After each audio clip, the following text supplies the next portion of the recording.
Dawn at Evergreen Village always carried a kind of sacred hush, as though the world itself paused to breathe. A fine mist drifted in from the wide fields beyond, sliding gently across the garden paths like a bridal veil. For moments it swallowed the trees, hiding them in soft folds of white, only to release them again as if revealing secrets too heavy to keep. The air smelled of wet earth, rich and grounding, and every leaf seemed to cradle a single drop of gold light. Against this solemn beauty, in front of the tall flagpole that stood like a sentinel, James Miller waited. His frame, though bent by age, still held the remnants of discipline born of service and sacrifice. But his face, lined, weary, honest, betrayed a truth he could no longer outrun. There are battles no one wins, not even men of iron. Time and memory march on, unyielding, undefeated. When the flag began its slow climb upward, catching the early breeze, James raised his hand in salute. His arm was steady, trained by a lifetime of ritual, yet his eyes trembled with storms only he could see. To others, the cloth shimmered as a symbol of pride and belonging.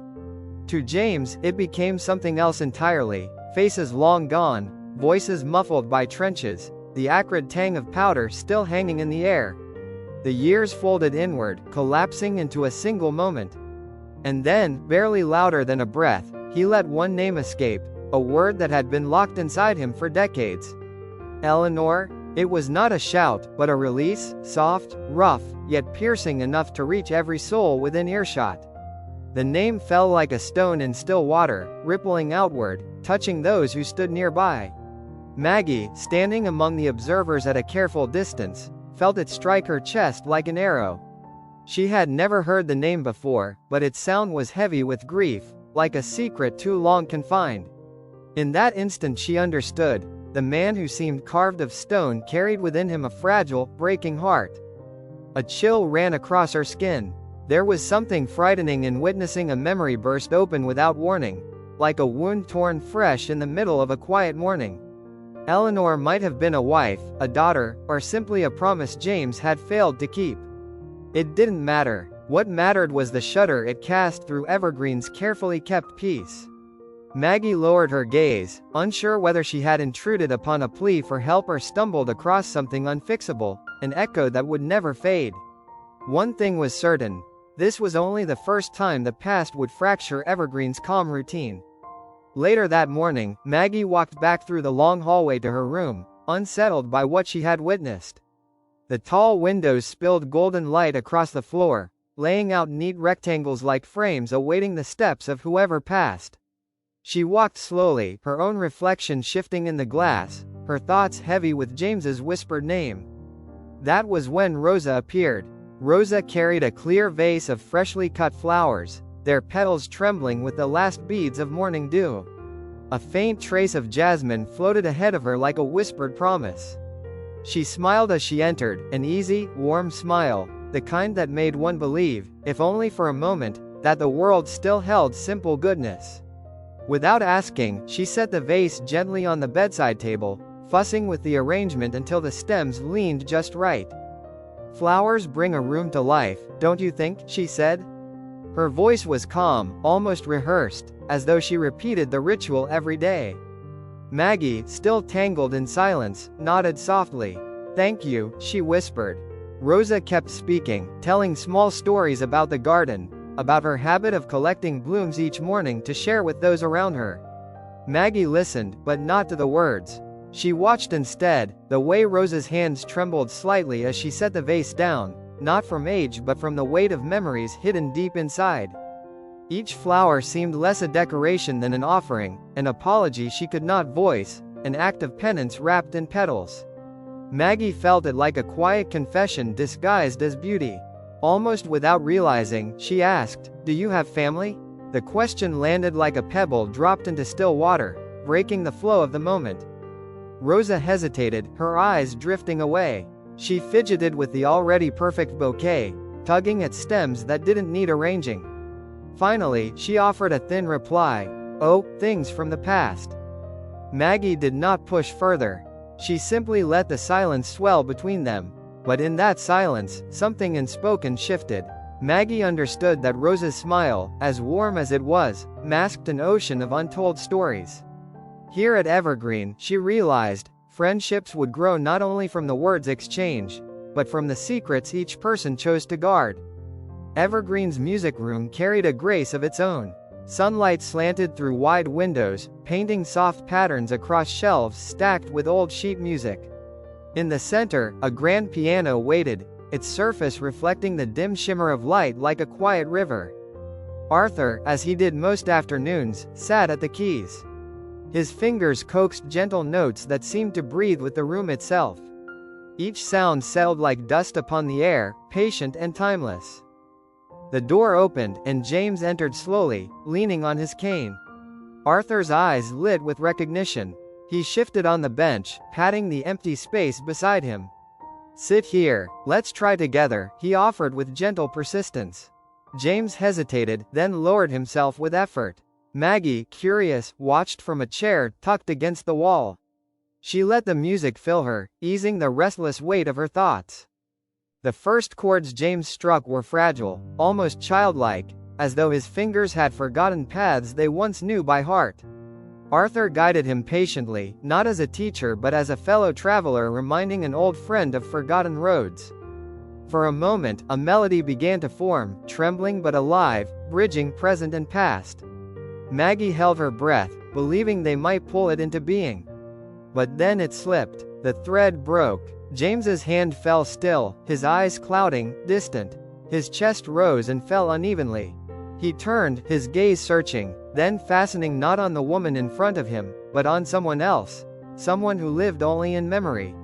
"Eleanor?" His voice cracked, both tender and broken, a plea wrapped in despair. The air froze. Maggie's heart stopped with the sound. She understood in an instant. He was not seeing her. He was seeing a ghost his mind had resurrected, a love carried so deep it blurred the walls of time. Still, being called that name felt like being handed a burden too heavy for her own heart. She looked down at the floor, trying to escape the weight, but the name lingered in the air like smoke. Arthur, wise in silence, said nothing. He simply let his fingers fall still upon the keys. Every note seemed complicit in the sorrow, the piano echoing James's confusion without judgment. Maggie sat unmoving, caught between compassion and fear, while James remained suspended between two worlds. A present that slipped from his grasp and a past that refused to release him. Perhaps, Maggie thought, that was the truth of everyone at Evergreen. Night fell like velvet curtains over the dining room. Round tables draped in pale cloth glowed softly beneath old golden lights. The air was thick with the scent of warm bread and simmering soup. Voices overlapped across the room, weaving laughter and conversation into a kind of song. For Maggie, it was her first dinner among them, yet beneath the warmth she felt a quiet loneliness, like a shadow beneath the table. Rosa guided her gently, introducing her to others with the grace of someone who knew how to soften edges, who could sense empty spaces and fill them with kindness. Beside her sat Edward, a man forever adjusting his glasses, the evening's quiet comedian. He lifted spirits with gentle humor, making light of his forgetfulness. "If I really lose these glasses," he quipped, "you'll have to lead me to dessert by smell alone." He waved his hands theatrically, and laughter rose around the table. Even Maggie, hesitant and shy, found herself smiling.